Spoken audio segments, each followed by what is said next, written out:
Desde janeiro de 2019, pelo menos 31 atos normativos foram publicados pelo Executivo Federal, entre decretos, entre 14 e 15 decretos, 14 e 15 portarias, instruções normativas, resoluções da CAMEX, enfim, são atos normativos de naturezas distintas, mas que vêm da forma do Executivo, né? E, no nosso ponto de vista, essas medidas, elas visam não só desfigurar e alterar o Estatuto do Desarmamento, mas desmantelar efetivamente a política de controle de armas, né? Mas a gente está tratando de armas de fogo, são instrumentos que têm consequências muito além para a coletividade, né? Uma pessoa que quer ter sua arma, ela pode ter sua arma, mas ela precisa entender que aquele bem gera consequências muito além do seu direito individual de ter arma, né? Então, é preciso que o país olhe o Estatuto do Desarmamento dessa forma, não é gostar ou não gostar de arma, mas é ter uma política responsável de controle. E 30 normas editadas mostra bem o tamanho do desejo do presidente de flexibilizar a política de controle de armas. Toda a sua campanha foi pautada nisso, falando com grupos específicos que defendem o acesso às armas, são interesses legítimos, do meu ponto de vista, mas são interesses que não podem pautar a mudança de uma política responsável de controle de armas. E aí são grupos de caçadores, atiradores, colecionadores, os CACs, são pessoas que são lobistas da indústria de arma, gente que trabalha e ganha a vida vendendo cursos de tiro, né? De novo, tudo isso é legítimo, a questão é que peso se dá a esses interesses.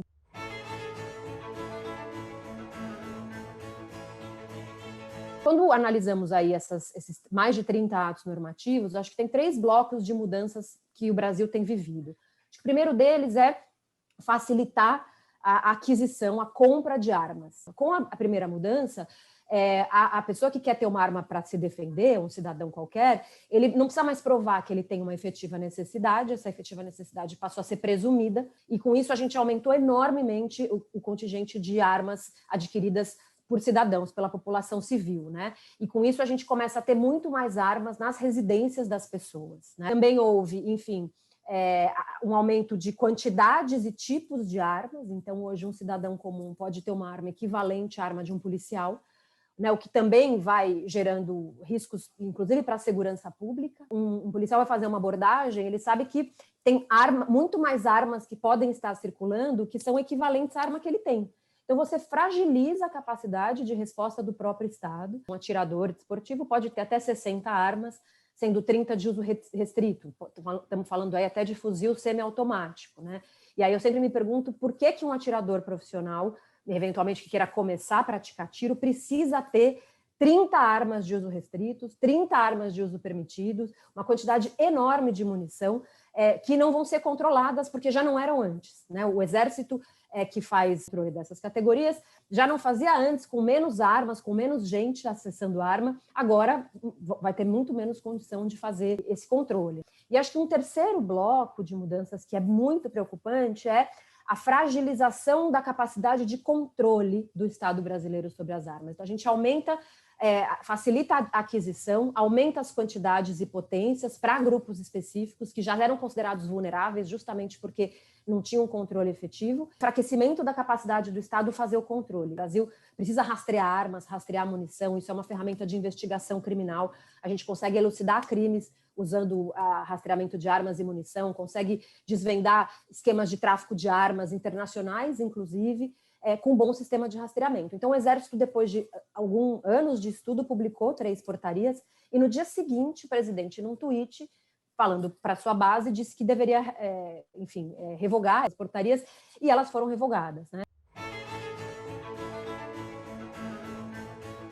A gente precisa, desconstruir o mito de que, apesar do cidadão se sentir indefeso e, eventualmente, o Estado não conseguir garantir a segurança que ele merece, que ele precisa, a arma também não vai fazê-lo, né? Pelo contrário, ela pode garantir uma sensação de segurança, mas, efetivamente, as armas não são eficientes para garantir a ideia da legítima defesa, por um lado. Alguns estudos, a gente estava até analisando uma revisão feita pela Faculdade de Saúde Pública de Harvard, que mostra que nos Estados Unidos as armas em casa elas são muito mais usadas para violência doméstica, agressões íntimas, do que para efetivamente uma ação de legítima defesa contra alguém que invade uma residência, por exemplo, né? Então, quem entra numa casa contra com elemento surpresa, se a arma estiver guardada da forma correta, ela vai estar guardada, condicionada, não vai ser fácil acessar, né? Então, é muito mais uma sensação do que, de fato, garantir a efetiva segurança dessa pessoa, né? E, por outro lado, no caso do Brasil,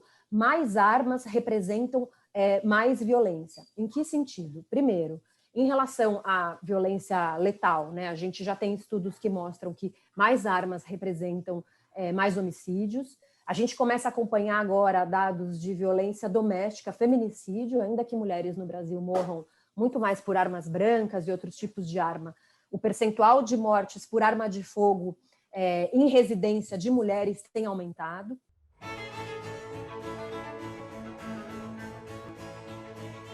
Ninguém planta arma em casa, a arma nasce legal, né? A criminalidade cotidiana, ela é praticada com armas pequenas, armas nacionais, fabricadas e vendidas aqui.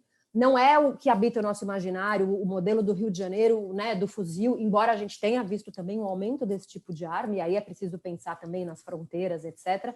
Mas o fato é que a arma que abastece o crime que nos dá medo, aquele medo de ser assaltado na esquina, enfim, ela é essa arma pequena, leve, vendida aqui, que, portanto, precisa ser controlada em toda a sua vida e que possivelmente foi desviada. Alguém teve a sua arma roubada ou furtada, um acervo de uma empresa de segurança privada. A gente já fez alguns estudos que mostram que aí é um lugar que carece de mais segurança. Há inúmeros casos de armas furtadas de fóruns e delegacias, armas apreendidas que ficam ali. Então, essas armas todas elas vão migrando, né? E agora, a gente fez, inclusive, em São Paulo, em parceria com o Ministério Público, uma análise das armas apreendidas nos roubos e nos homicídios na cidade de São Paulo. Já faz um tempo, em 2012, 2013. E das 2.100 armas que a gente conseguiu rastrear, quase 40% já tinham sido legais, tinham sido de um proprietário, não é pouca coisa, né? Então, acho que mostra como o mercado legal abastece o ilegal. Quando a gente amplia, inclusive, as potências dessas armas, a gente tem mais chance de que armas longas, que fuzis semiautomáticos, acabem sendo desviados. E há casos, inclusive, de, enfim, pessoas que se cadastram como CACs para poder acessar essas armas. É o caso, por exemplo, do Rony Lessa, que o autor, né, dos disparos lá contra a Marielle. Então, começa a ter muito mais brecha para que a arma legal abasteça o mercado ilegal. O fato é quase... Você tem muito mais oferta e armas que são muito sedutoras para o crime, né? E com muito pouca capacidade de controle e de... Então, é natural, se tem mais oferta, vai ter mais gente atrás, vai ter mais canais de desvio, e é disso que se trata, sem condição de controlar, né? Então, a gente vai viver, infelizmente, também um abastecimento do crime por parte dessas armas legais que acabam migrando para o mercado ilegal.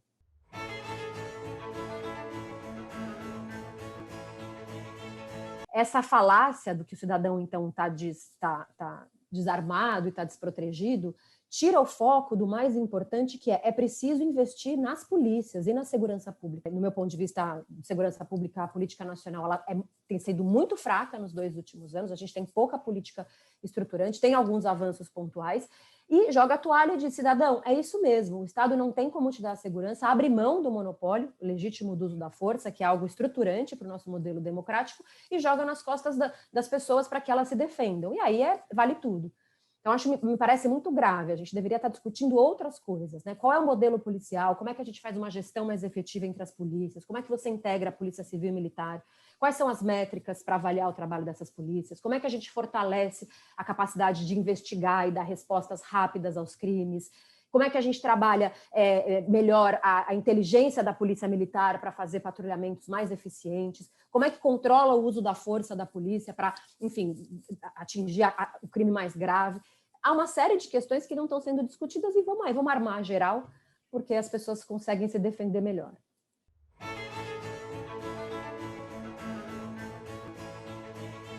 O presidente Jair Bolsonaro, né, quando ele flexibiliza a política de controle de armas, ele está, enfim, atendendo ao interesse de um determinado grupo que o apoiou e que vem apoiando ao longo dos anos, que é um grupo composto pelos CACs, por pessoas que acreditam, sim, que outras pessoas precisam ter armas para se defender, embora essa não seja a visão majoritária, né? A gente ainda tem pesquisas de opinião que mostram, acho que a Datafolha de julho de 2019, são pesquisas ainda um pouco antigas, mas mostram ainda um percentual mais alto, pelo menos 70% das pessoas são contrárias ao porte de armas e facilitar o porte, mas acho que tem esse grupo que é a base de apoio, que vota no presidente, que espera dele esse tipo de medida, né? É um grupo pequeno, mas muito barulhento, muito atuante nas redes sociais.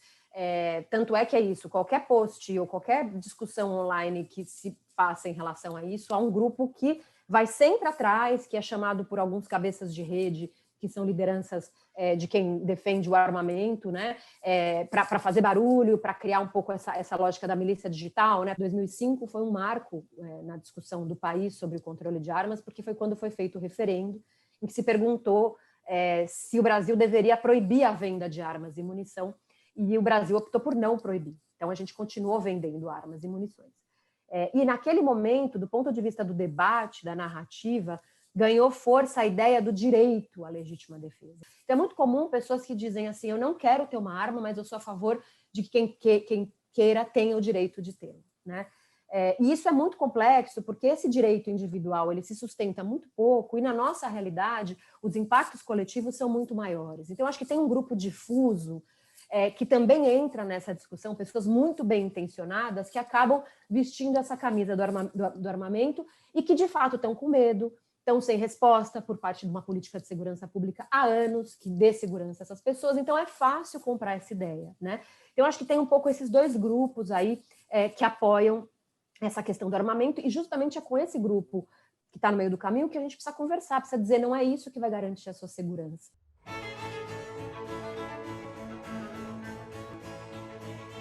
Mas a gente sempre entendeu que o Exército tinha uma postura muito profissional em relação a isso, tanto é que as portarias que estabeleceram o novo sistema de rastreamento de armas tinham substâncias e tinham estudos muito sérios, mas me parece que com a chegada do Bolsonaro ao poder, também há algumas movimentações no Exército, e, por exemplo, profissionais que estavam há anos no Departamento de Produtos Controlados acabam saindo, entram novos, a gente começa a perceber uma movimentação, uma resposta mais rápida aos interesses políticos do presidente, então revoga, desrevoga, dá justificativa a essa questão da revogação. A gente acompanha no Tribunal de Contas o processo que está correndo lá, o Sou da Paz e Amigos, e a gente conseguiu mostrar que não há nenhum critério técnico para justificar a revogação das portarias. Pelo contrário, os critérios são políticos, para atender um desejo do presidente, e aí mostra uma fragilidade do Exército, né? Então, é difícil dizer qual é a posição, mas nos parece que órgãos que eram técnicos têm deixado de ser, e aí é uma questão para se preocupar, né?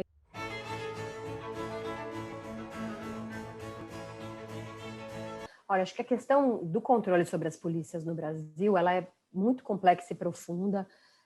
Para os governos estaduais, mesmo antes do Jair Bolsonaro, é um desafio controlar as polícias, é um modelo policial que não facilita, são duas polícias que concorrem, que colaboram um pouco e que, enfim, tem disputas corporativas muito fortes, mas me parece que com a chegada do Bolsonaro ao poder, ele surfou e isso se agravou muito mais, né? Bolsonaro ocupou um vazio que me parece que a sociedade civil e que o campo progressista não conseguiu ocupar, de valorização das nossas polícias. A gente precisa se olhar, e o Sou da Paz é uma organização que sempre e acredita muito no trabalho em parceria com a polícia, que qualquer transformação precisa ser feita a partir das instituições policiais, mas não é fácil essa construção, e o campo progressista deixou a desejar. A gente sempre soube dizer o que a gente não quer das polícias, fazer a crítica, mas a gente se dispôs pouco a dar a mão, valorizar o que era bom e construir junto. E as polícias acabaram vendo em Bolsonaro alguém que seria um salvador da pátria, alguém que daria, enfim, o reconhecimento necessário às polícias, né? E ele foi, então, muito apoiado, e aí eu acho que de cabo a rabo, eu diria, né? Então, polícias que têm descontentamentos históricos por questões salariais, por questões de falta de valorização, elas vão se contrapor aos seus governantes estaduais, os governadores que são os seus líderes civis, ali que dá a disputa, e Bolsonaro o tempo todo foi jogando combustível nisso. Então, quando a gente vê, acho que a grande exemplo da greve do Ceará, que nenhum representante do governo federal se colocou de forma contrária aos motins, pelo contrário, valorizando, dizendo vocês são heróis, etc. Né? E isso vai jogando um tempero ali para uma tropa que está cansada e se sente desvalorizada.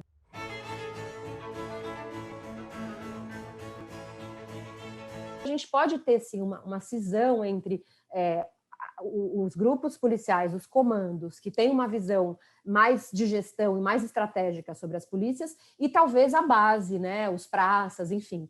Mas eu não acredito que dê para dizer que, se houver um chamamento por parte do governo Jair Bolsonaro, que as polícias, as bases das polícias vão aderir em massa. A gente pode ter grupos específicos que se organizem, a gente pode ter, o que eu acho que é um risco maior, greves brancas, quer dizer, a polícia deixar de atuar no combate ao crime, e isso gera efeitos negativos para os governadores, para a população, sobretudo, né? Uma falta de clareza, um caos, mas me parece que, inclusive, o fato das polícias serem militares, há algum tipo de controle e há diferenças entre as polícias do Brasil, né? Então, não acho que não exista risco, mas eu não acho que ele é um risco de toda a base policial militar de todos os estados brasileiros apoiarem. A gente precisa entender um pouco as diferentes polícias e, sobretudo, investir em melhorias estruturais para essas polícias e em diálogo com elas, né? A gente precisa mostrar que não é, na verdade, não é o Bolsonaro que está querendo investir em melhorias. A gente tem uma série de outros gestores, outros políticos e representantes da sociedade civil para isso, né?